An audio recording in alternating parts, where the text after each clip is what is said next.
Hey, good Tuesday morning, everybody. Welcome into the Volquest podcast. I am your host, Eric Kane, alongside Grant Ramey, Rob Lewis, and Brent Hubbs. Appreciate you guys for being here as always and joining us here on the Volquest YouTube channel, of course, wherever you get your podcasts. And don't forget, if you're watching us on the YouTube channel, we thank you. You can join us with a special promo right now. If you join our site, there's a promo code on the YouTube channel right now, and you can join our sites that way as well and join all the fun we have over at volquest.com.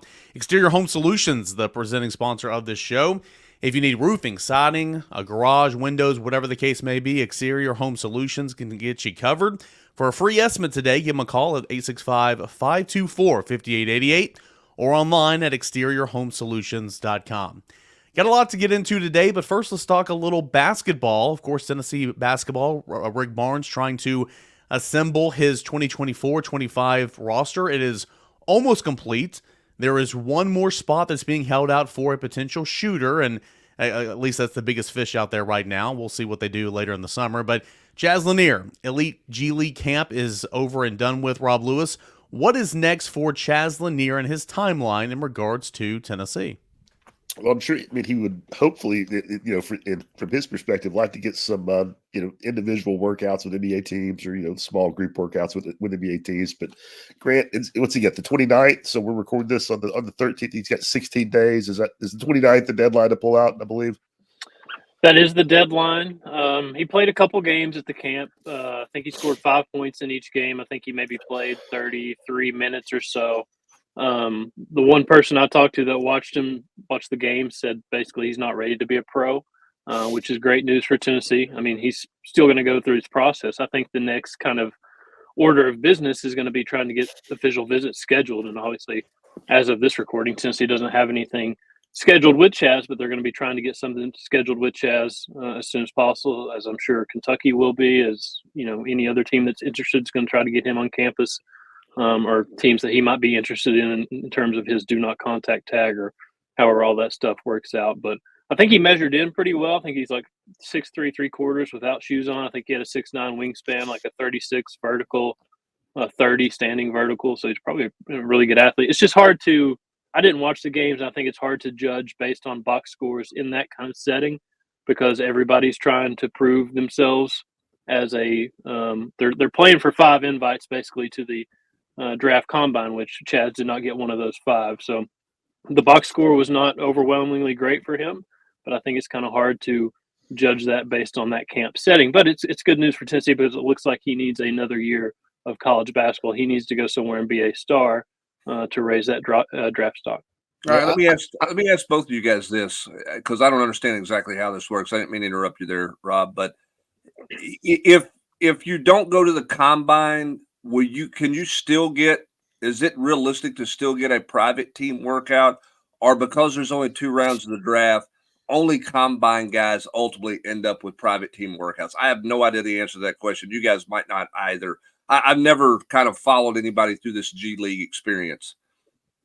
Yeah, I mean, it would be unheard of. And in a lot of cases, it would be, the agent, whoever your agent is. Maybe they just, because of your size and skill set, maybe, they're not necessarily looking at you, but they want to bring you in as, with 3 other guys for the workout purposes. But, you make the most of your opportunities. I mean, I think that kind of thing happens a lot. Maybe you have like the same agent as a guy that, an NBA team is seriously interested in, and the agent, packages you with, the deal that day to get a workout in because they need, 7 or 8 guys for, what they want to do in the workout setting. But realistically, I mean, if you're not even invited to the combine, I'd have to go back and look.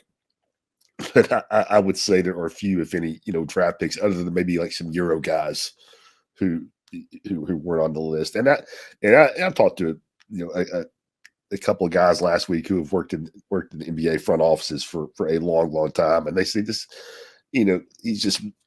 it's just not really very realistic. The kid gets drafted. Now, everybody throws out the caveat that it only takes one team, it only takes one, general manager or scout, but it just does not seem very likely. Grant, let me ask you this, man. I mean, I know there's a lot of factors that go in there and all that, but if he decides, officially to come back to college, I mean, the connections to Tennessee it makes it almost a no-brainer, right? Innsworth, in-state kid, Tennessee has a need for it. Tennessee can make a competitive, NIL offer and all that type of stuff. But also, Maryland's a player in there, and so are some other teams.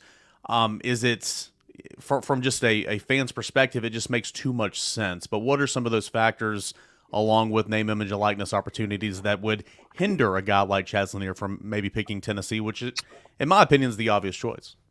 I mean, I think name, image, and likeness is the reason that if it does not happen, that's the what everybody's going to circle, because there's crazy money being thrown out there. I mean, Great Osabor, the guy from Utah State that just committed to Washington, and they reported Monday morning that he's going to get over $2 million total in NBA, basically a 1-year guy. $2 million. I mean, he's a good player, and he was a player of the year in their conference, and all that stuff. But $2 million a year is, I mean, that's unheard of money. He'd be the highest. I think that's what was reported. He's the highest known paid player in college basketball, I guess, in college athletics at this point, based on that 1-year number. I mean, that's the for Tennessee. It feels like, and this is the way I've tried to explain it to people. With Chaz, it feels like Tennessee's holding a spot for Chaz, and they don't hold the spot for anybody.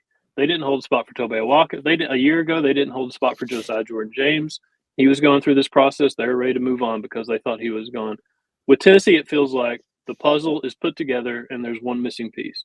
And that one missing piece is Chaz Lanier. And they'll still have 2 open scholarships even if they get Chaz, and maybe they hold one open and maybe they fill that other one with a kind of more developmental multi-year player. But that's the piece they're missing is Chaz, and they're all in on Chaz. With other teams, it's just going to be a factor of, are they going to throw an insane amount of money and be able to persuade him to go somewhere other than Tennessee? That's kind of my read on the situation. Well, and there's no transparency. We'll never know. But Grant, exactly. I'm sure you've heard the same thing. But there's how to phrase it. I mean, the rumor out there is there's 7-figure offers on the table for Lanier, and that's. And Tennessee, I don't think is afraid to play the NIL space, but I don't know that Tennessee would do that for a player. And it's not because they don't. It has nothing to do with not playing the NIL space. That's the kind of thing that affects the culture of your program. I think personally, and maybe Tennessee will do it, and maybe that number is not real, but that figure's out there for sure. Well, and aren't we moving into a world? I mean, when you start to look at kind of if you did a transfer portal available board, he's number 1 with a bullet, right? And then there's a pretty good gap kind of down to guys between. So where's the who's the most desperate team to fill that need when you're talking about putting your roster together? And does that drive up the cost, right? Whereas, I mean, he's the last one. He's the last pretty girl, if you will, at closing time. He has really helped himself by waiting. Yeah, I mean, that's my point, right? I mean, by the fact that does that drive the cost up because he is the guy everybody is talking about. And I don't know that he would have been the guy everybody was talking about 3 weeks ago.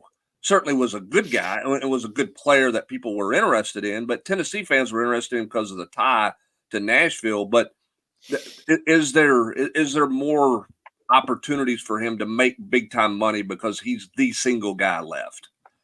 There 1,000% is because of some of these coaching changes, and suddenly Kentucky's got all these spots to fill.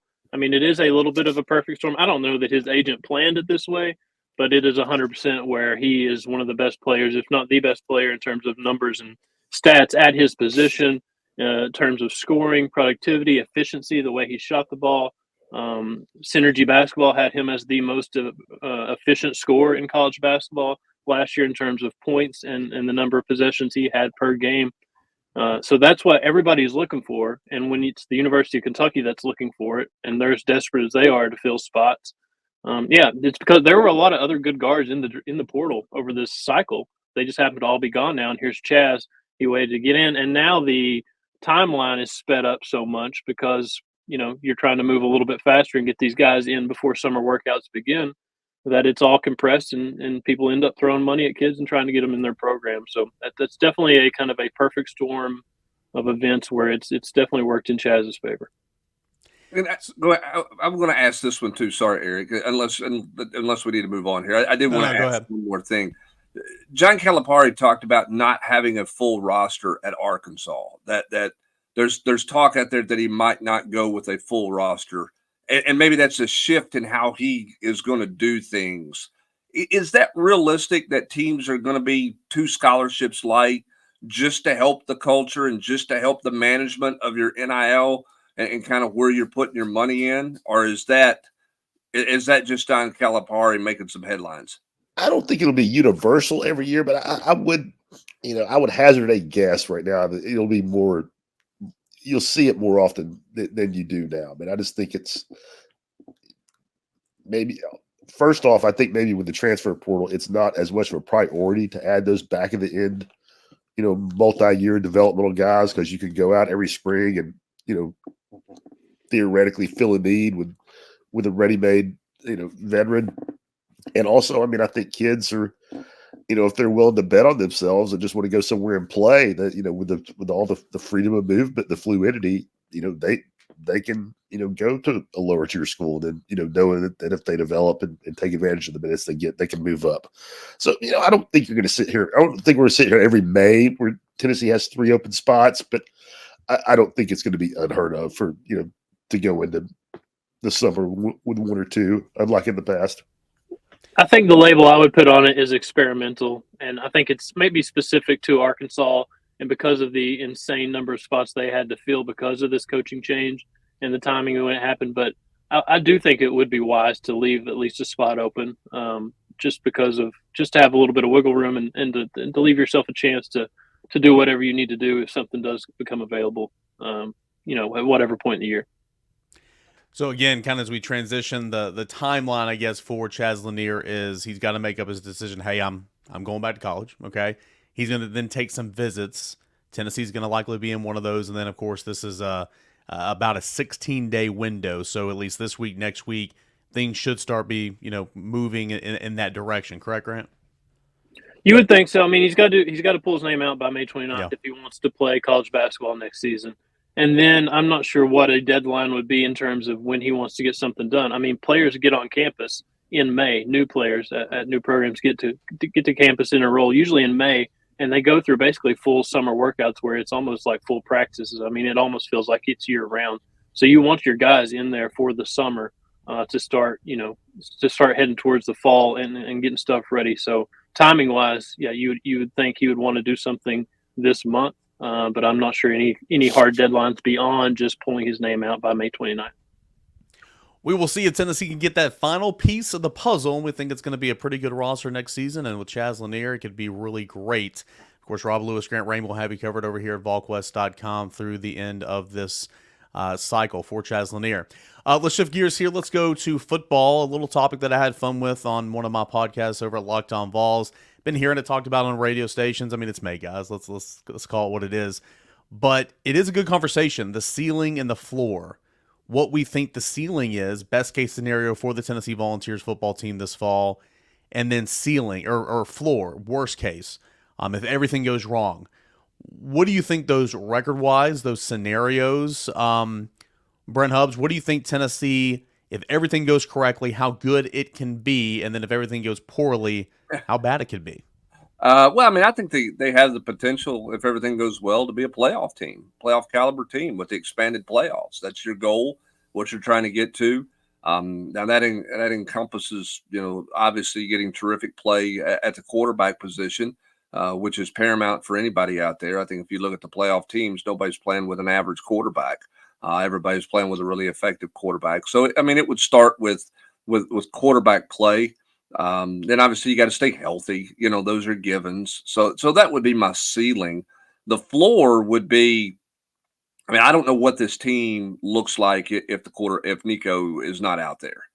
And I know Gadsden Moore knows the offense, and I know he's comfortable there. And I know there's always this huge debate, and has been this debate about why you didn't go get somebody out of the portal. And I think it was harder than some other people think to go get a guy out of the portal. But I think Gadsden Moore can finish games for you. I think he can come in a pinch and hold it together.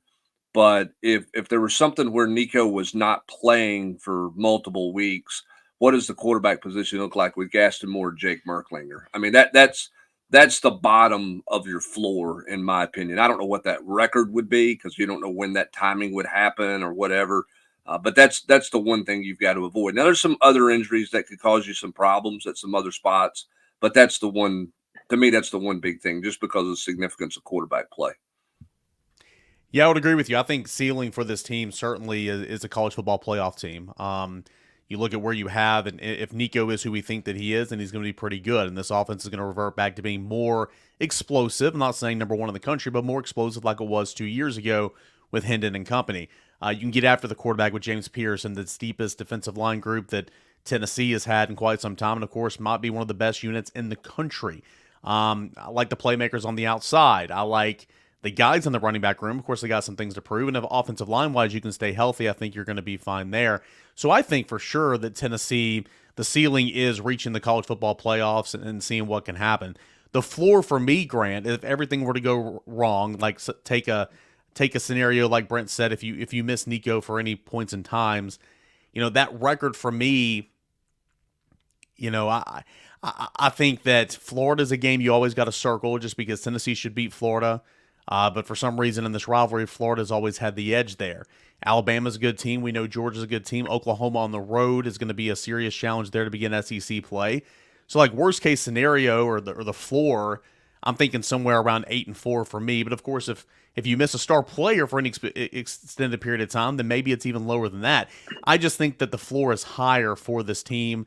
It's talented and it's in a better spot to where, if something goes wrong, you're still going to be better off than in normal years because I like this group, and I think this group has some depth where it counts.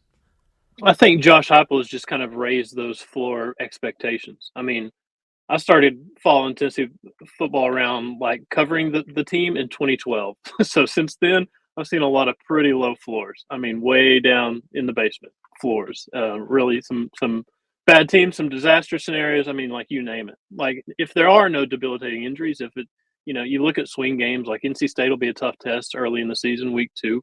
Going to Oklahoma is going to be tough. Florida is always Florida until Tennessee starts doing something different on that front. Alabama's Alabama. Going to Georgia is going to Georgia. So, I mean, I think college football playoff, sure, because it's a 12-team playoff and it's a different feel and it's a completely different scenario in terms of what you got to do to get there. I think that's the ceiling for this team, maybe 10 wins or something like that. I think that's where my brain goes ceiling wise, just because that's what we've seen them do. That's the highest win total I've seen from them in the whatever it's been 13 years since I started following them around for work. And I do think 8-4 could be a kind of a floor thing. But that is the caveat of like Hubs was talking about, no debilitating injuries. You have Nico.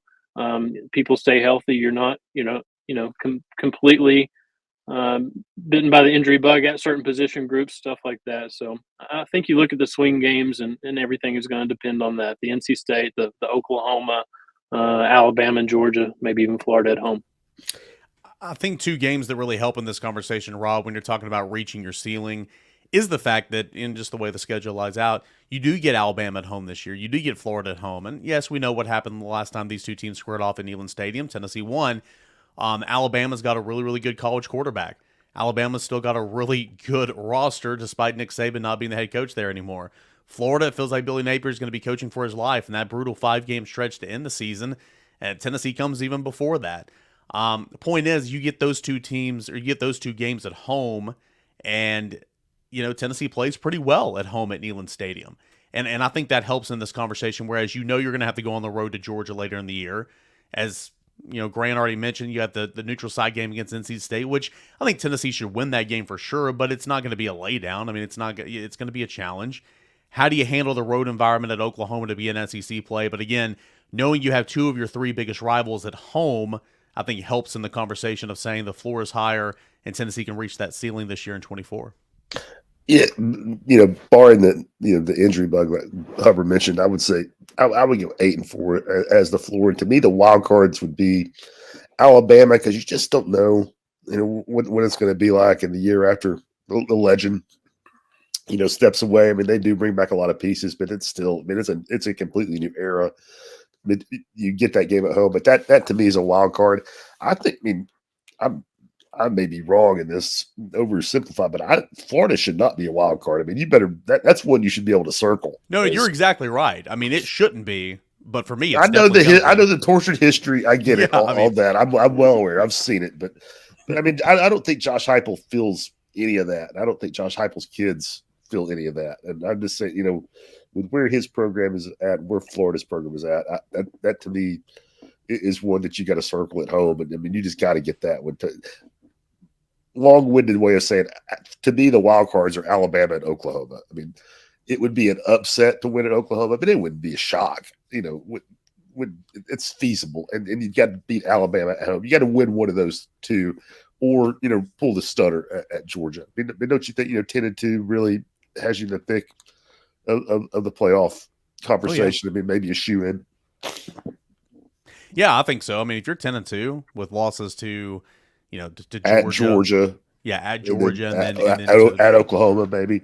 Yeah, you're very much in that college football playoff conversation. So I think we all agree that if this team plays well and hits on all cylinders, it's a college football playoff team in 24 because of the expanded college football playoff.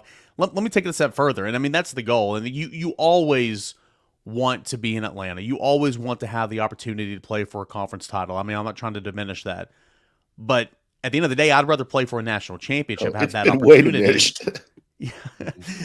But what in saying that, Brent, how can Tennessee be in Atlanta this year? What realistically what needs to happen is that ceiling talk in engulfing Atlanta in a spot for an SEC championship as well. Well, I mean, that depends. I mean, I think Georgia. Most people are going to put Georgia there, and then the question is, is Tennessee the second best team in this league?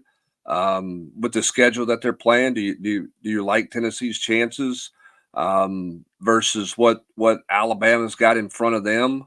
When you look at their 24 schedule, I don't know. I mean, I have no idea what LSU is going to be like for Alabama at the end of the year when they play there. They get Georgia at home, which obviously is going to be a challenge. But I mean, Tennessee's got to go to Oklahoma, and what does that look like? How does everybody manage that week? Where is Oklahoma at with their roster? You got two young quarterbacks going at it. You think that favors the home team pretty significantly. If Tennessee were in a situation where they didn't take care of business in Charlotte, then suddenly that Oklahoma game becomes a much bigger, much more pressure-packed game for Tennessee.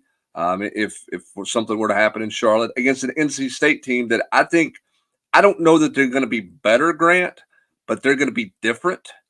And there's going to be some unknown with them. They're playing a Thursday night warm-up game, and then you'll see. I mean, they've got, they got a new quarterback. They got a big-time talent at receiver. They got a new running back coming in. I mean, offensively, they're significantly different than they were a year ago, which they needed to be.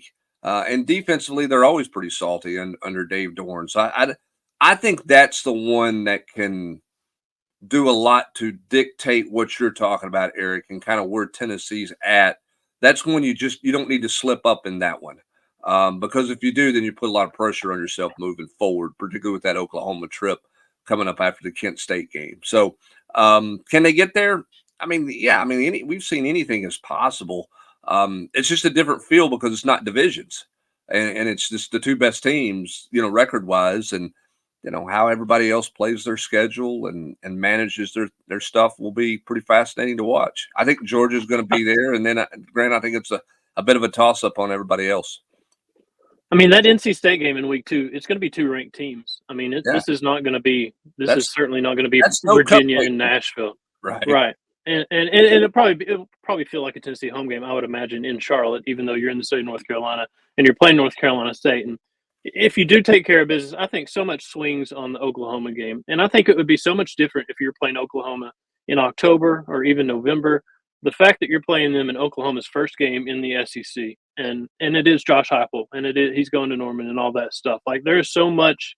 There's going to be a lot of hoopla around that game from the Oklahoma side of it, just because they're joining a new league, and I'm sure you want to make a statement in your first game as an SEC member. And the sky is not falling, and the world's not over if Tennessee loses that football game. If Tennessee wins that football game and goes on the road and beats Oklahoma to start SEC play in September, I think that does kind of announce them as a team to watch in the SEC and maybe a team that could compete for Atlanta, because you got to go to Arkansas and win that game. You got to beat Florida at home, like Florida is a team that Vegas put a win total of 5 on, and Tennessee's got a win total of 9 on. I mean, that tells you where Florida is and how you should handle them at home. And if you can do that, then you're talking about going to hosting Alabama a week later at 6-0, and that's obviously that's the same scenario from 2022 when Tennessee was 6-0 and Alabama came to town. So so much of it swing. Like NC State's going to be a great test week 2. That's awesome that it's there, and you're going to see something from this Tennessee team at that point, for better or for worse. But man, so much of it going to Oklahoma, it feels like it could almost be a tone setter for Tennessee if they could go out there and win a football game. Yep, no doubt. I think the general consensus is, hey, if Tennessee hits on all cylinders, Nico is who we think that he is. You don't have any, devastating injuries across the board. I mean, injuries are part of the game. Don't get me wrong. It's football, contact sport. But this team has a chance and is talented enough, and kind of where your program is and the roster is, to be a college football playoff team. And if not, if you, stoop down to the worst of the worst, that floor is where a lot of our win-loss predictions were, back in the late 2010s and some of those dark years. Like, if you can get 8-4, right? If you can get 8-4 or 9-3, that just kind of shows you kind of where this roster is in the transition under Josh Heupel a couple of years in. It's not over. But you got a pretty good roster here entering 2024, and we finally get to see Nico lead the bunch. Yeah, here's the thing about the Oklahoma deal that's pretty interesting too. I mean, they open with 4 straight home games, right? They open with Temple, and then they go host Houston, who's not a bad team, I don't guess. I mean, you got where they're at. And then Tulane, who's been a good team the last few years, they host. That's their 3 games before Tennessee comes to town. Will they be in a better shape in terms of mental preparation for a big game like Tennessee because of what they're playing with Houston and Tulane and the challenges there? Or will Tennessee be in better shape having played Chattanooga, neutral site game against a ranked NC State opponent, Kent State at home, and then going to Oklahoma? Like who is more equipped to handle the moment with young quarterbacks? Oklahoma, their 4th home game, having played Tulane and Houston, or Tennessee having played what I would consider one quality opponent in NC State in a neutral site game? I think the answer to that, Rob, would probably be Oklahoma, right? I mean, I think quality competition and playing 2 games like that you got to get up for is significant. But I think going on the road, I mean, even if it's a neutral site game, is a big deal, especially, all the operations and that kind of stuff, Hubbard, that doesn't matter whether it's a neutral site game or a true road game. I mean, just getting used to it, if you're a young team, finding out, where, how the schedule goes Friday night. I mean, I think all that stuff matters a little bit, but Oklahoma probably is playing 2 better teams, but I think it's not insignificant that Tennessee will have, gotten on buses in an airplane once before they go to Norman. To quote Butch Jones, how much of my roster has been on an airplane before, right? Nobody had flown home on an airplane after a win. Athletes and coaches are certainly creatures of habit, Rob, so that's a really, really good point. Doesn't matter if it's neutral site. You're still going on the road, playing away from Neyland Stadium, leaving the walkthrough. I just wonder if you're more battle-tested playing Houston and Tulane back. I think the answer is yes. Versus playing NC State, Kent State coming in. Yeah. And I don't know how good Houston's going to be. So I don't know. I'm wondering aloud, Rob. Well, I kind of like the setup for Tennessee. And Hubbard, I'm not saying that Tulane and Houston's a murderer's row, but I mean, recent history. I mean, those are not going to be laid out games, right? But more than likely.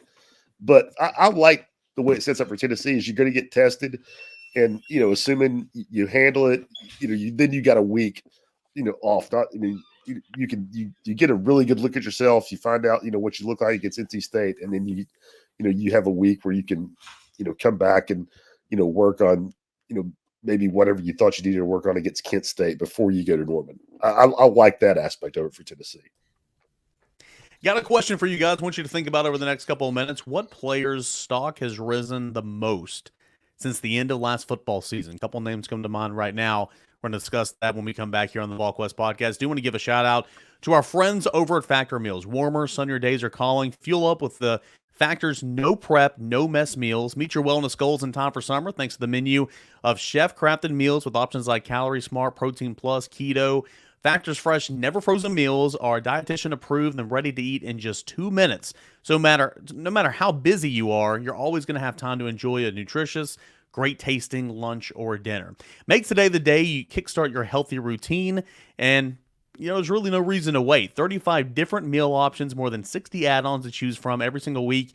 You'll have new flavors to explore. You can crush your wellness goals this May with dietitian-approved meals with ingredients that you can trust. And plus, you can enjoy effortless support for your lifestyle. Choose from 6 menu preferences to help you manage calories, maximize protein intake, avoid meat, or simply eat well-balanced meals. You can do this and more if you head on over to factormeals.com. Use the promo code VQ50, factormeals.com/VQ50, and you're gonna get that promo code VQ50 for 50% off your first box plus 20% off your next month. It's a pretty good deal right there. That's promo code VQ50 at factormeals.com/VQ50 for 50% off your first box plus 20% off your next month while your subscription is active. Again, promo code VQ50 at factormeals.com. And as always, want to give a shout out to our friends, our presenting sponsor of the Volquest podcast. That is Exterior Home Solutions. Severe weather can strike at any time in East Tennessee, and Mother Nature can do severe damage to the first and most important line of defense that you and your family have against Mother Nature, and that is your roof. Whenever she strikes, make sure that you call the people that I call. Make sure you trust the people that I trust, and that's my friends at Exterior Home Solutions, because they're more than friends, they're truly family.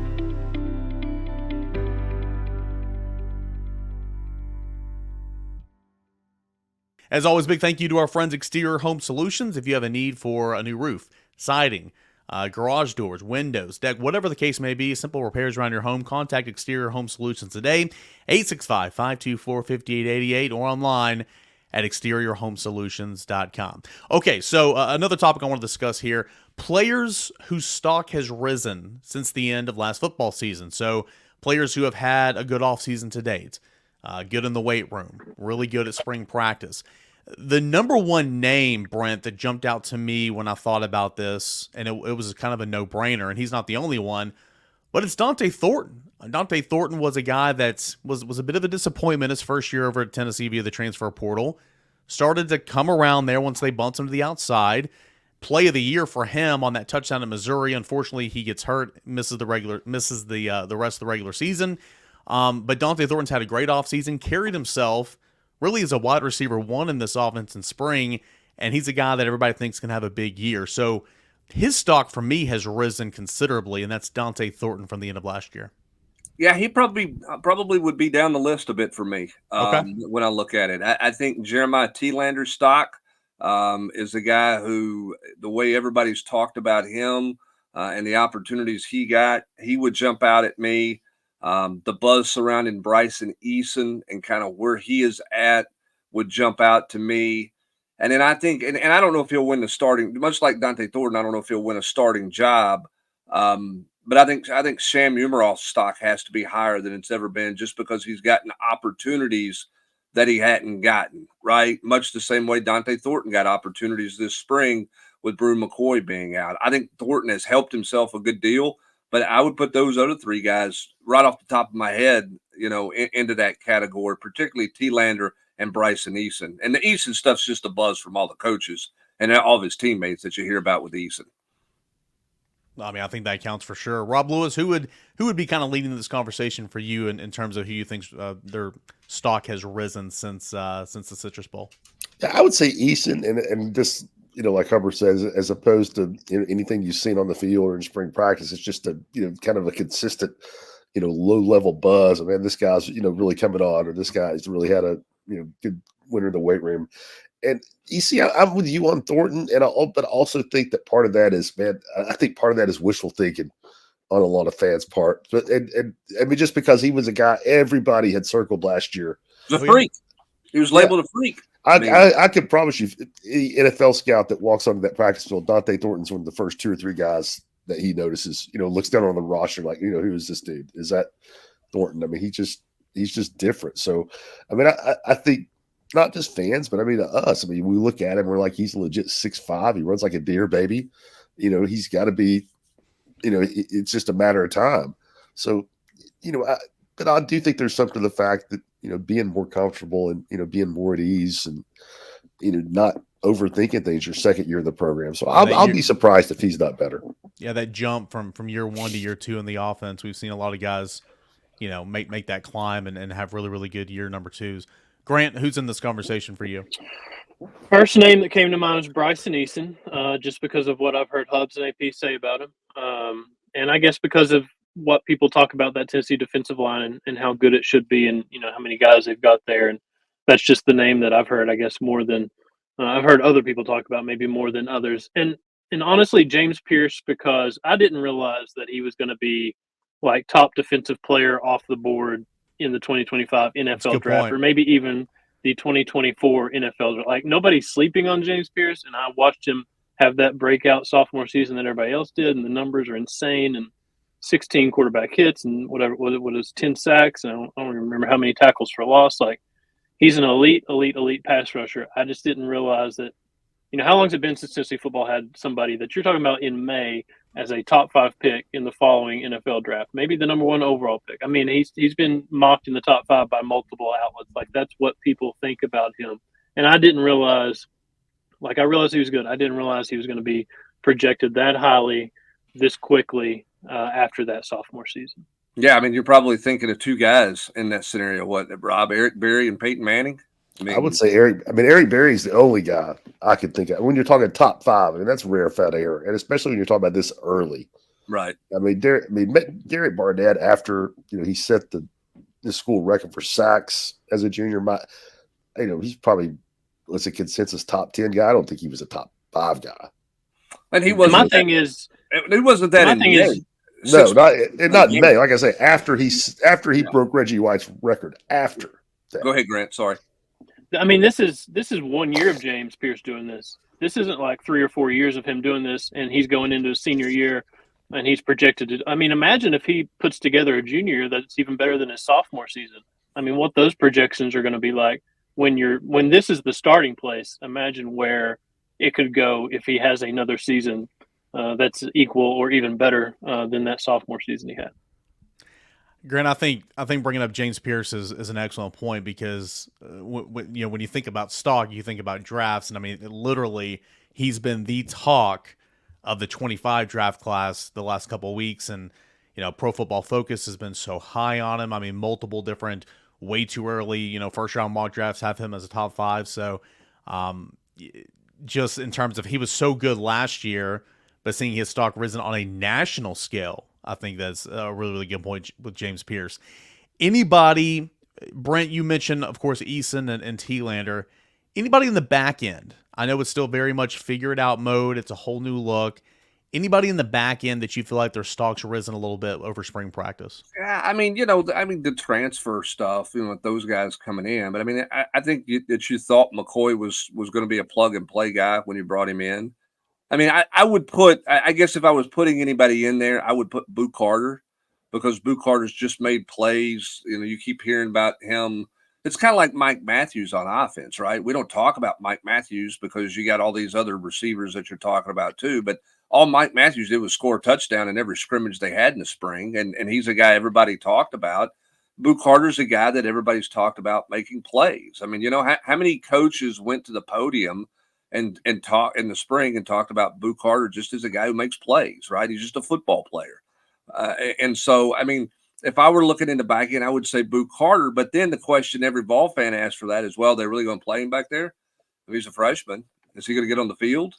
Right? I mean, but if you're talking about a guy who helped themselves as much as anybody this spring and this offseason, I would, since his arrival, I would say Boo Carter would be the guy in the back end that probably jumps off the page to me in that category.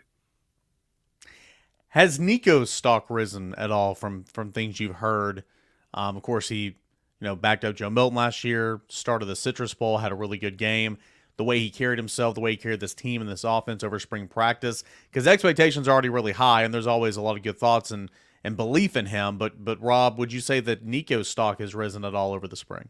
Man, I mean, can it get any higher? Where can it go? Right after the Iowa game, after the bowl game, I mean, can it really get any higher? I mean, it's certainly. I guess the safest thing to say is it certainly hasn't slowed down. The hype train hasn't slowed down since then. I mean, Josh Heupel has not, pushed the brakes on the hype train. I mean, he's not. I'm not saying he's pumping him up, but I mean, if asked about Nico, I mean, he's pretty. It's usually something, quite a bit of praise or quite complimentary. So, I mean, if it's possible for his stock to have risen since New Year's, then yes. But I mean, I don't think we've seen anything like this in the message board era in Tennessee. The anticipation, I really don't. They haven't said anything that makes you think his stock is going down. Like anytime he's discussed, it's like he lives up to the hype, basically the billing. Like he was one of the best players in the country. He was a 5-star guy, and it feels like every time somebody talks about him, that's what they're describing or explaining in terms of how he plays and how he handles himself. Yeah, I just think he's at the point where he's just got to go do it, right? Like when we're talking about some of these other guys, I mean, the anticipation all last year, everybody knew that Nico was ascending. He was the guy. He didn't have to beat anybody out for the job. It was his job. It was the day Joe Milton said, "Hey, I'm not playing in a bowl game." It was officially the Nico era. This is his team. We all know the talent level that he has. It's about, okay, he's got to go out and do it in competitive environments, home and away. And he's got to do it for 12 games, not just a one-off game, right? So I think that it's more about not necessarily his stock rising. It's just, it's kind of time. It's time to see where he can do it. I think there's also a little, I won't say trepidation, but I think everybody's sort of, I want to see him do it in games, because this time a year ago, Joe Milton was talked about as, maybe the guy whose stock was on the rise more than anybody else nationally, right? How many people were riding the Joe Milton train after the Clemson game this time a year ago? 80 Staples, he was driving the tractor there, pulling the wagon, right? Yeah, I mean, so he was like most talented guy, most talented quarterback out there. Josh Heupel's the quarterback whisperer. Everybody thrives and is a big time player there. So I think everybody at this point with Nico is kind of like, yeah, we know he's super talented. He's got all the skills. Just want to make sure he can handle 3rd and 8. Make sure he wants to do the things that he needs to do. I know we got to move on here and end the show, and we got to mention baseball in a minute. But Brent, I do want to bring up again, Jake Merklinger is not going to play this year. Okay, Jake Merklinger is going to be competing with Gaston Moore to be the backup quarterback. Long way to go. Okay, true freshman, early enrollee, had some moments, had some very much senior and high school moments. But the way he played in the scrimmages and then in the orange and white game, do you think that he consistently got better as the spring went on and kind of ended on a high note? Or do you think that there's so much more work to be done to where if that helmet pops off, I mean, it's probably not going to be him going in all season long? Well, no, I mean, I think if the helmet pops off and it's a play here or there, I mean, I think Gaston Moore is the answer. Now, if Nico's going to miss significant time, you probably end up playing both Gaston Moore and Jake Merklinger. I mean, that's just how that typically works out. Do I think he got better all spring? Sure. I mean, how do you not, right? I mean, you come in and you're in a setting that you've never been in. It's like all those young offensive linemen. Did they get better? Absolutely, they got better. Are they ready to play? No, they're not ready to play. But they got beat up for 15 practices by a bunch of guys who are going to go to the NFL draft.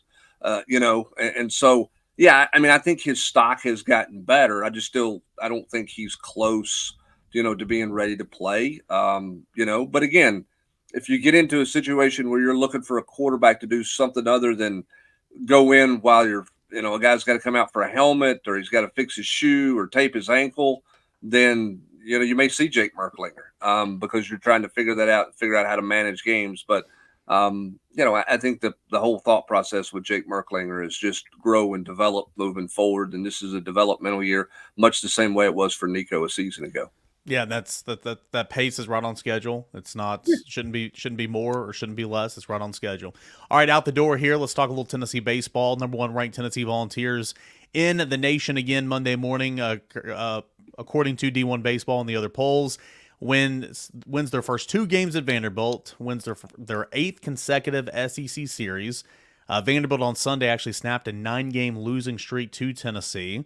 It was a sour way to end the weekend, but Brent Hubbs, another just routine, lunch pail, just going to work weekend for Tennessee baseball. Another series win, and Tennessee showing why it's the number one ranked team in the country. Yeah, I mean, again, I think the biggest stat for this team is they've lost back-to-back games one time this year, and that was in the Alabama series. This team has shown up and going to work every day. I think, the disappointment on Sunday was that they were shut out. I don't think anybody had that on the bingo card. And, I don't know if they were anxious at the plate. I don't know if it was just Vanderbilt having a great day on the mound. That was a desperate Vanderbilt team, Eric, right? They had to have that win. Tennessee wasn't themselves at the plate on Sunday. I think that's the sour taste that you have going into this week, right? Yeah, no doubt. I mean, Tennessee, outside of Dylan Dreiling, literally was no hit. I mean, Tennessee had 3 hits in that ball game. Dylan Dreiling had 3 hits, so great individual effort from him, but what's going on with everybody else? And Tony Vaughn, and I asked about the approach at the plate and if they were kind of tight and tense as the game went on. And, Tony said he couldn't really tell from the dugout as the game went on, but what he could tell was the frustration in that dugout was a little too hot at times, and they just needed to kind of settle down and just go play their game. So, but yeah, I would completely agree. The offense that has been a little all over the place the last 2-3 weeks or so. I mean, the 2 games before you had a combined 15 runs. I mean, this offense is still leading the SEC in pretty much everything, but that was the surprise and the disappointment, losing the series or losing the final game of the series the way you did, because you were shut out. The offense was non-existent, and honestly, I mean, the pitching again was really good on Sunday. I mean, Xander got touched up for 2 runs in 2 innings, or 3 runs in 2 innings, but Nate Snead was great for you. Andrew Binky came in a big spot, was great for you, and Kirby, finished off for you, and so Tennessee's pitching was fine. You just didn't have a chance because Tennessee couldn't hit. Yeah, and so the question now becomes pitching-wise, I mean, because you're starting to eye postseason play. You got one more regular season, schedule or series coming up against South Carolina. Obviously, a lot to play for potentially. We'll see what things go as Tennessee still chases a regular season championship. But now you're certain to kind of figure out, all right, what do we look like for region play, tournament play? Like, are they going to get AJ Russell? What are they going to get there? I know you've talked about it would be short stints, but where are you with that one? And kind of how do you manage that, right? How do you manage the deal? Who gets the ball if it's a must-win deal? Where are you with kind of, all right, this is who we are, because we're not going to patchwork at every, third game basically in postseason play. So how does that work? It's a really good question, and I wrote about it a little bit in the 3-2-1 yesterday. One of my questions was, should Tennessee make a move for the third starter role? And talking about Xander, and really he's an opener. But the fact of the matter is, you have 1 regular season series remaining, and just like you said, you could be playing for an SEC title still. Tennessee's a game back now after being tied with Kentucky heading into Sunday. You want to win some games in Hoover. If you win an SEC tournament, that's cool. That's all. But for this team, I mean, Hoover doesn't matter. But you're in the postseason play to where you are literally going game by game, and you're doing anything and everything you can do to win that specific game. So you really are just patchworking it to get 27 outs. So Tennessee has 1 starter, literally, and that's Drew Beam. Stamos is an opener. Xander's been an opener. Nate Snead, I understand Nate Snead is incredible, but after seeing what he did on Saturday, do you really want to say, all right, here's the ball, go start? I want to have the option for Nate Snead to come in the 8th inning, get the last 6 outs, and win you a game in regional play. You know what I'm saying? So it's very much going to be patchwork in terms of, okay, Stamos and AJ Causey, game 1, here's the ball. Let's see what happens. Beam, you're going to get the ball in game 2. And then depending on where you are at that point, maybe Snead will get the start in game 3 if you haven't used him, or maybe you stay status quo. AJ Russell's really interesting as well. My prediction in the 3-2-1 was we will see AJ Russell this week. I do believe that. I think we could see him today potentially against Belmont. Maybe he gets an inning or whatever. Maybe we see him this weekend. Maybe we see him both. But when you have AJ Russell back in the fold and he's healthy to go, short stints, he could be in that conversation to say, all right, AJ, go get us 6 outs or go get us 9 outs or whatever, and then we'll hand the ball to Nate Snead to go the rest of the way. It just kind of gives you more options. So, again, long-winded here. In postseason play, you're literally trying to get 27 outs. Sure. And you're doing anything you can. So I don't think the starter 1, starter 2, starter 3 is that big of a deal. And the way Tennessee's kind of managed its staff this year, that's kind of like what you're going to see in postseason play. They've already kind of prepared themselves for, open, long relief, and so on and so forth. So It's I think Tennessee's better prepared for postseason play because of the way that they've had to pitch all season long. Grant, did you have a question? I got a question for Eric Kane, Okay. getting a jump start on the Mailbag podcast. It's from Grant Ramey on the Journal's Quarters. Big fan. I knew Christian Moore was good. I didn't know Christian Moore was holy crap good. Yeah. Like, to quote Michael Scott, explain it to me like I'm 5, like this tear that he's been on, like the context of just how special he's been, how good he's been this season. Yeah. On Saturday, fastball up and in, 102 miles an hour. He takes it over the right field fence. I mean, who can do that, right? Major League Baseball players can do that. By the time he leaves Tennessee, he is 1 home run shy of tying another program record, Sonny Cortez, for the single season home run record at 24. You think that he's going to hit that any day now. So by the time he leaves Tennessee, he's probably going to be a 2-time record holder in both career home runs and single season home runs. He's been so good in the leadoff spot, getting more at bats. He's tied for the team lead in RBI.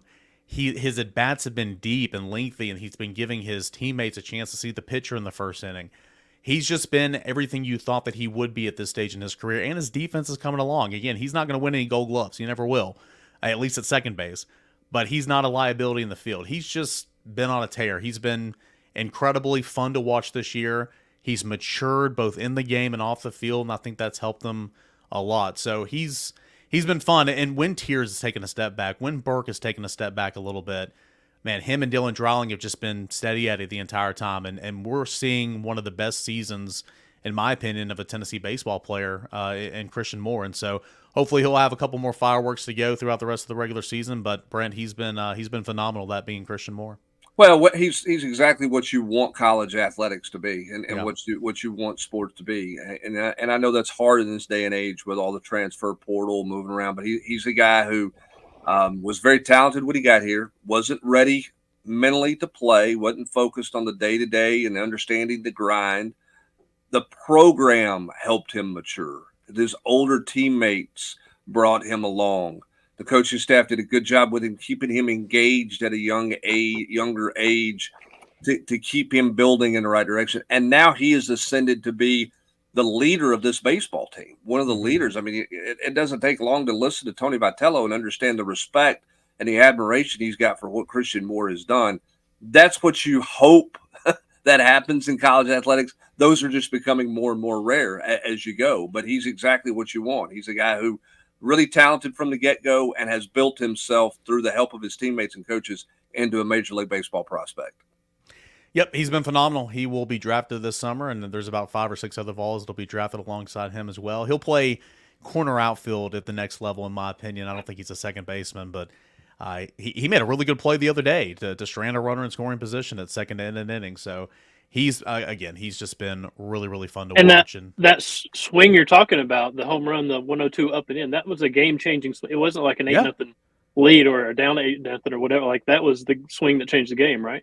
Yeah, I mean, Tennessee was behind, and then Tennessee had a 2-run lead after that one swing. He led off the series with a home run. Nobody checked the bats. He led off a series with a home run there to right field on Friday. So he's been fun to watch. Tennessee baseball has been fun to watch. We'll see what it looks like against Belmont tonight, the final midweek game of the regular season. Thank the Lord. And then, of course, South Carolina this weekend before we go to Hoover for the SEC tournament. A little lengthy show today. Apologies there. Maybe thank you to some of you who wanted some more. But I appreciate you guys for joining us here on the Volquest podcast. Brent Hubbs, Grant Ramey, Rob Lewis. I am Eric Kane. As always, a big thank you to our friends Exterior Home Solutions for being the presenting sponsor of this show. Pick up the phone today and get a free estimate if you call 865-524-5888 or online at exteriorhomesolutions.com. They've been local. They've been trusted since 1999. We'll come back on Thursday with mailbag questions, so go ahead and get those in. Brent will put a post on the GQ, so go ahead and get your questions in for the mailbag podcast. That'll be on Thursday, but until then, have a great rest of your Tuesday, everybody.